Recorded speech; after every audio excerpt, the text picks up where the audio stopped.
Hello दोस्तों, मैं हूं अजय नागरे। आपके अपने यूट्यूब चैनल टारगेट एजुकेशन में आपका स्वागत करता हूं। हम देख रहे थे भारत के वन्य जीव और अभयारण्य ये किस किस क्षेत्रों में फैला हुआ है। तो जम्मू कश्मीर में फैले हुए हैं, इसकी हमने बात की थी। हिमिस, किश्तवाड़ा, सलीम अली और दाची गाँव। ठीक है, सबसे बड़ा राष्ट्रीय उद्यान है हिमिस राष्ट्रीय उद्यान, जो कि जम्मू कश्मीर में स्थित है। ठीक है, उसके बाद में हम देखते हैं हिमाचल प्रदेश के। ठीक है, हिमाचल प्रदेश के उद्यान, तो यहाँ पर है शीत मरुस्थल राष्ट्रीय उद्यान। ठीक है, इसके बाद में हमने देखा उत्तराखंड का राष्ट्रीय उद्यान Jim Corbett national park, Rajaji और Nanda Devi. Jim Corbett national park की खासियत ये है कि यह भारत का प्रथम राष्ट्रीय उद्यान है। अगर पूछ ले ऐसा एग्जाम में कि भारत का प्रथम राष्ट्रीय उद्यान कौन सा है, तो वो है जिम कॉर्बेट राष्ट्रीय उद्यान। ठीक है, इसको हमने याद करने के तरीके देखे थे कि उत्तर भारत के जो थे राष्ट्रीय उद्यान और अभयारण्य, इनको हमने अलग कर लिया था। हम इसी हिसाब से सभी को अलग अलग राज्यों को बांट लेंगे, जिससे कि हमको याद करने में आसानी होगी। ठीक है, अब हम ये वाले राज्य के लेते हैं कि दुधवा और चंद्रप्रभा पीलीभीत, ये कहाँ के? उत्तर प्रदेश के कौन कौन से? दुधवा, चंद्रप्रभा और पीलीभीत। ठीक है, और एक बिहार का है, ये बिहार का कौन सा है? वाल्मीकि टाइगर क्षेत्र। ठीक है, ये है बिहार का। ठीक है, समझ में आ रहा है? ये उत्तर प्रदेश के दुधवा, चंद्रप्रभा और पीलीभीत, ये है उत्तर प्रदेश के, और बिहार के है वाल्मीकि। हम इनको भी अलग कर लेते हैं, जिससे हमको याद करने में आसानी होगी। अब पूर्वोत्तर भारत के कुछ देख लेते हैं राष्ट्रीय उद्यान और अभयारण्य। एक है सिक्किम में, सिक्किम का राष्ट्रीय उद्यान का नाम है काजीरंगा। ठीक है, ये है सिक्किम का काजीरंगा। इसको याद करना बहुत ज़रूरी है, क्योंकि यह एक सींग के गेंडे के लिए प्रसिद्ध है। ठीक है, सिक्किम का जो राष्ट्रीय उद्यान है एक सींग के गेंडे के लिए प्रसिद्ध है। कौन सा है? काजीरंगा। ठीक है, उसके बाद में हम देखते हैं अरुणाचल प्रदेश का। तो अरुणाचल प्रदेश में नांगदफा, और मेघालय में ये अरुणाचल प्रदेश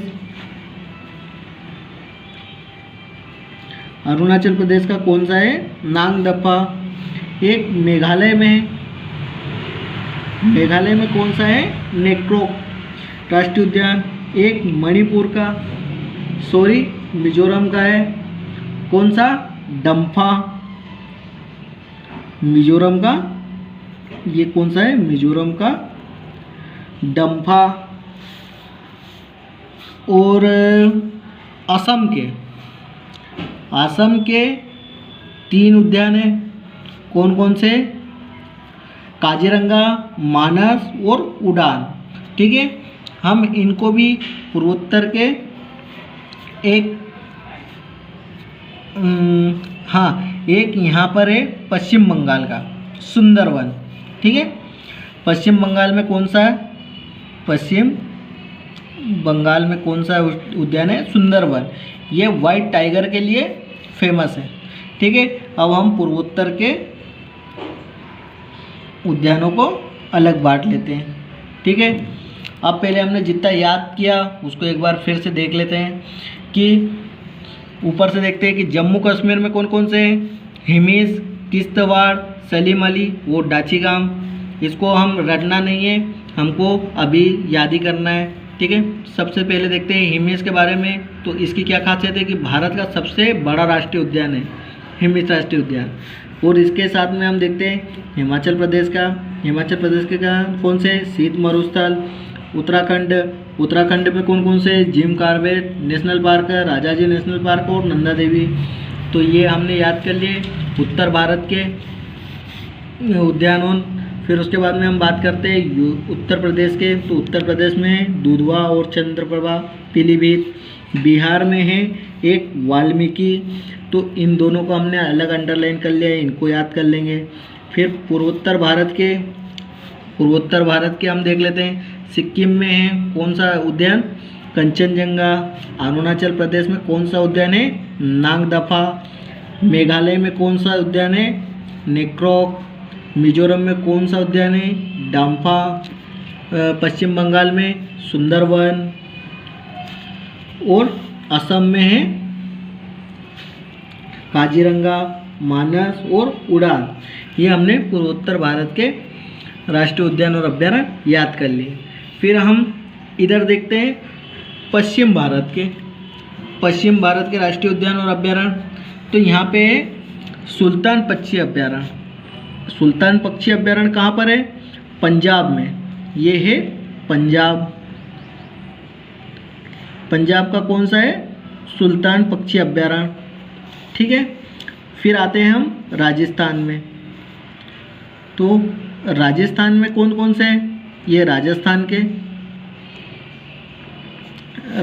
में घाना पक्षी विहार, सरिस्का और रणथंभौर। घाना पक्षी विहार, सरिस्का और रणथंभौर हमने पहले ही याद किया था।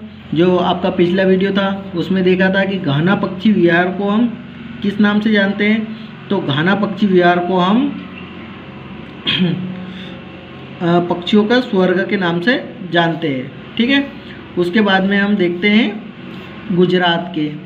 तो गुजरात में भी दो काफ़ी फेमस राष्ट्रीय उद्यान हैं। गिर राष्ट्रीय उद्यान जो कि एशियाई बब्बर शेरों के लिए प्रसिद्ध है। ठीक है। गिर राष्ट्रीय उद्यान जो कि एशियाई शेरों के लिए प्रसिद्ध है, ये गुजरात है। और नल सरोवर राष्ट्रीय अभ्यारण्य के रूप में ये गुजरात के। तो हम राजस्थान और गुजरात को इधर अलग याद कर लेते हैं। ठीक है। ये राजस्थान और गुजरात को हमने अलग याद कर लिया। उसके बाद में हम देखते हैं मध्य भारत का। तो मध्य भारत में मध्य प्रदेश। ठीक है। मध्य प्रदेश जिसको टाइगर स्टेट के नाम से भी जाना जाता है।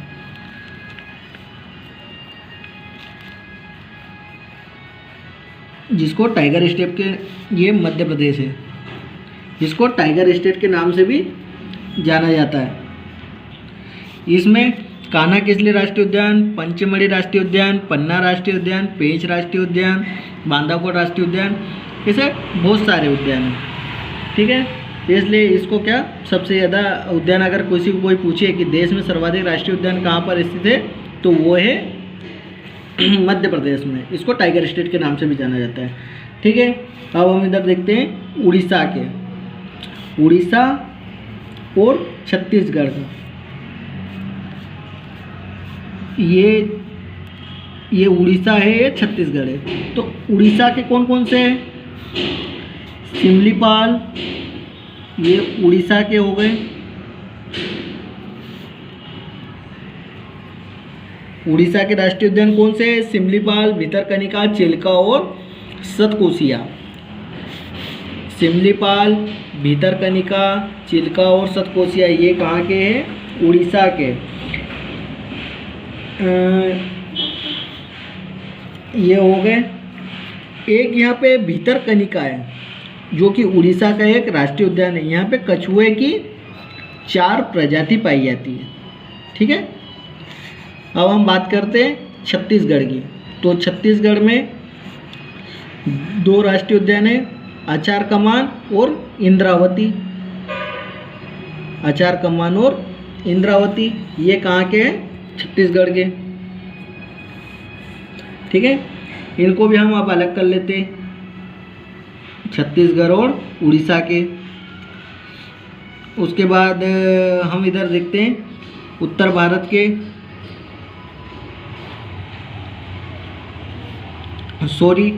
अब हम इधर दक्षिण भारत के देख लेते हैं। आंध्र प्रदेश का, तमिलनाडु का, केरल के, कर्नाटक का और ठीक है, ये आंध्र प्रदेश, तमिलनाडु, केरल और कर्नाटक के। ठीक है। आंध्र प्रदेश में आंध्र प्रदेश का राष्ट्रीय उद्यान है नागार्जुन सागर। इसकी खासियत क्या है कि भारत का सबसे बड़ा टाइगर रिजर्व कौन सा है? अरुणाचल प्रदेश। ठीक है, उसके बाद में हम तमिलनाडु का देखते हैं।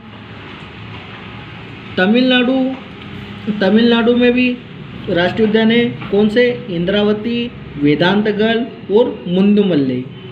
ठीक है, और ये कर्नाटक में कौन कौन से? कर्नाटक में भद्रा, तुंगभद्रा, बांदीपुर, नीलगिरी। और नीलगिरी की खासियत ये है कि यह पहला जैवमंडल आरक्षित क्षेत्र है। ठीक है, समझ में आया कि भारत का पहला जैवमंडल आरक्षित क्षेत्र कौन सा है? तो नीलगिरी है। ठीक है, और ये केरल में कौन कौन से? पेरियार और शांत घाटी, ये केरल के। ठीक है, केरल के कौन कौन से? पेरियार और शांत घाटी। इनको भी हम अलग कर लेते हैं। एक गोवा में कौन सा है? भगवान महावीर स्वामी राष्ट्रीय उद्यान।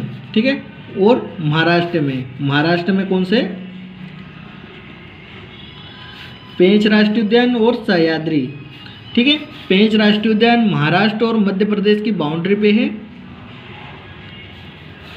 तो ये मध्य प्रदेश में भी पढ़ा जाता है और महाराष्ट्र में भी पढ़ा जाता है। ठीक है, एक बार फिर से हम पढ़ लेते हैं कि हमने क्या क्या याद किया। सबसे पहले उत्तर भारत के हम राज्य देखते हैं, जम्मू कश्मीर, पंजाब, हिमाचल प्रदेश, उत्तराखंड। इसमें जम्मू कश्मीर के कौन कौन से? हिमेश, किश्तवाड़ा, सलीम अली, डाचीगाम। फिर हिमाचल प्रदेश में एक है शीत मरुस्थल, पंजाब में एक है सुल्तानपुर अभ्यारण्य, सुल्तानपुर पक्षी अभ्यारण्य। उत्तराखंड में कौन कौन से? Jim Corbett national park, Rajaji national park और नंदा देवी। जिम कॉर्बेट क्या है? भारत का सबसे प्रथम नेशनल पार्क है। ठीक है, ये हो गए उत्तर भारत के राज्य की। फिर हमने यूपी और बिहार एक साथ याद किया था। यूपी में कौन कौन से? उत्तर प्रदेश के दुधवा और चंद्रप्रभा और पीलीभीत। ठीक है, फिर बिहार की बात करी थी, तो बिहार में हमने कौन से देखे थे? वाल्मीकि टाइगर क्षेत्र। इन दोनों को हमने याद कर लिया था। फिर उसके बाद में पूर्वोत्तर भारत के हम देख लेते हैं, पूर्वोत्तर भारत के राष्ट्रीय उद्यान और अभ्यारण्य। इसमें हमने देखा था पूर्वोत्तर भारत में सिक्किम का, पहले सिक्किम में कौन कौन सा है? कंचनजंगा। अरुणाचल प्रदेश का नागदफा, मेघालय का नेक्रोक, मिजोरम का डाम्फा, असम का काजीरंगा, मानस और उड़ान, पश्चिम बंगाल का सुंदरवन। ठीक है, तो ये हमने याद कर लिए कौन से? पूर्वोत्तर भारत के। अब हमने दो उड़ीसा और छत्तीसगढ़ हमने दोनों इकट्ठे याद किए थे। उड़ीसा में कौन कौन से? सिमलीपाल, भीतरकनिका, चिल्का और सतकोचिया। भीतरकनिका में हमने क्या पढ़ा था कि भारत का यह पहला राष्ट्रीय उद्यान है जहाँ कछुए की 4 प्रजाति पाई जाती है। फिर छत्तीसगढ़ में हमने देखा था कौन सा? आचार कमान और इंद्रावती। ठीक है, अब मध्य भारत की बात करें तो मध्य भारत में हमने पढ़ा मध्य प्रदेश, जिसमें कान्हा किसली राष्ट्रीय उद्यान, पंचमढ़ी, पन्ना, पेंच, बांधवगढ़। और सबसे ज़्यादा राष्ट्रीय उद्यान कहाँ पर है? मध्य प्रदेश में। ठीक है, अब हमारे पश्चिम भारत की बात करें तो पश्चिम भारत में हमने कौन कौन से राज्य दिए थे? राजस्थान और गुजरात लिए। ठीक है, हमने राजस्थान और गुजरात को एक साथ याद किया है। राजस्थान में कौन कौन से? घाना पक्षी विहार, रणथंभौर और सरिस्का। घाना पक्षी विहार में क्या है? पक्षियों का स्वर्ग भी कहा जाता है। ठीक है, ये कहाँ के? राजस्थान के। घाना पक्षी विहार, रणथंभौर और सरिस्का। हमने गुजरात में याद किया गिर राष्ट्रीय उद्यान और नल सरोवर राष्ट्रीय उद्यान। गिर राष्ट्रीय उद्यान हमारे किस लिए फेमस है? एशियाई बब्बर शेरों के लिए। ठीक है, उसके बाद में हम देखते हैं इधर महाराष्ट्र और गोवा हमने एक साथ याद किया। महाराष्ट्र में क्या है? पेंच राष्ट्रीय उद्यान और सह्याद्री राष्ट्रीय उद्यान। पेंच राष्ट्रीय उद्यान मध्य प्रदेश और महाराष्ट्र की बाउंड्री पे है। ठीक है, तो ये मध्य प्रदेश में भी आता है और महाराष्ट्र में भी आता है। और गोवा का महावीर स्वामी, भगवान महावीर स्वामी। ठीक है, अब हमने दक्षिण भारत को एक साथ याद किया था, जिसमें आंध्र प्रदेश के हैं नागार्जुन सागर, इसकी खासियत क्या है कि भारत का सबसे बड़ा टाइगर रिजर्व क्षेत्र कौन कौन सा है, तो नागार्जुन सागर है। ठीक है, भारत का सबसे बड़ा टाइगर रिजर्व क्षेत्र कौन सा है, नागार्जुन सागर। फिर तमिलनाडु में कौन सा है, इंद्रावती, वेदांतगल और मुद्दुमलई। ठीक है, केरल की याद किए थे पेरियार और शांत घाटी, और कर्नाटक का याद किया भद्रा, तुंगभद्रा, बांदीपुर, नीलगिरी। ये कर्नाटक के नीलगिरी की खासियत क्या है कि भारत का पहला जैव आरक्षण क्षेत्र। ठीक है, नीलगिरी। ठीक है, अब भारत में हमने इतने सारे राष्ट्रीय उद्यान और अभ्यारण्य क्यों बनाए हैं, क्योंकि जितनी भी जो जनजाति है किनकी, जो वन्य जीवों की, वो जो विलुप्त होने की कगार में या फिर वो धीरे धीरे उनकी प्रजाति कम हो रही है, तो इनके संरक्षण के लिए हमने ये जैव मंडल और आरक्षित क्षेत्र बनाया। कुछ ऐसी प्रजाति जो कि विलुप्त होने की कगार पे आ गए, उनके संरक्षण के लिए हमने भारत में, हमारी सरकार ने भारत में कुछ बदलाव किए और इनके अग्रणी रहा, इनके बचाव के लिए अग्रणी स्थान रहा। कौन कौन सा, हमने बाघ के संरक्षण के लिए राष्ट्रीय बाघ संरक्षण 1972 अपनाया। ठीक है, यानी कि वन्य जीव संरक्षण अधिनियम कब लाया गया, 1972 में। वन्य जीव संरक्षण अधिनियम 1972 में लाया गया। और सबसे पहले किस जीव को हमने संरक्षण में किया, बाघ को। तो उसके लिए हमने भारत में हमारे कौन सा संरक्षण लागू किया, राष्ट्रीय बाघ संरक्षण, जो कि 1972 में लाया गया। फिर भारत में हाथी संरक्षण परियोजना कब लाई गई, 1992 में। मगरमच्छ की भी प्रजाति काफ़ी विलुप्त हो रही है, इसलिए मगरमच्छ संरक्षण लाया गया 1974 में। गिद्ध के संरक्षण के लिए भारत में एक विशालकाय सबसे बड़ा पक्षी था, कौन सा, गिद्ध 206, इसको 2006 में संरक्षण में लाया गया। गिद्ध की संख्या कम होने का कारण है कि जो भी दुधारू पशु थे, जैसे कि गाय, इनको दूध की बढ़ोतरी के लिए, यानी कि इनको दूध उत्पादन में बढ़ोतरी के लिए एक दवा दी जाती थी। ठीक है, जिसको डाइक्लोफेनॉल, जिसका नाम है, क्या नाम है, डाइक्लोफेनॉल। इसको पशुओं को देते थे और जब पशु मर जाते थे तो उसका मांस खाने से गिद्धों की मृत्यु हो जाती थी, इसलिए इस दवा को पूरी तरह बैन कर दिया है, अब नहीं देते। ठीक है, भारत सरकार ने इस दवा को बैन कर दिया है। और गंगा डॉल्फिन को भी संरक्षण में लाया गया है। कब लाया है इसको, 2009 में। तो इनको संरक्षण करने के लिए और भी कुछ चीज़ें अपनाई, जैसे कि गंगा डॉल्फिन को राष्ट्रीय जीव की घोषित कर दिया, कि गंगा डॉल्फिन को राष्ट्रीय जीव घोषित कर दिया, जिससे इसका संरक्षण काफ़ी अच्छे से हो सके। भारत में जैसे कि राष्ट्रीय पशु बाघ को घोषित कर दिया, विरासत पशु हाथी को घोषित कर दिया। ऐसे यानी कि इनके संरक्षण के लिए बहुत ही जैसे गंगा डॉल्फिन को राष्ट्रीय जलीय जीव के रूप में संरक्षण कर दिया, इनके लिए ऐसी योजनाएं अपनाई गई। ठीक है, ये आप इसको स्क्रीनशॉट ले सकते हो। ठीक है दोस्तों, समझ में आया, अच्छा लगा। आप चैनल को सब्सक्राइब करें, फॉलो करें, अगर पसंद आया हो तो लाइक करें। जय हिंद, जय भारत।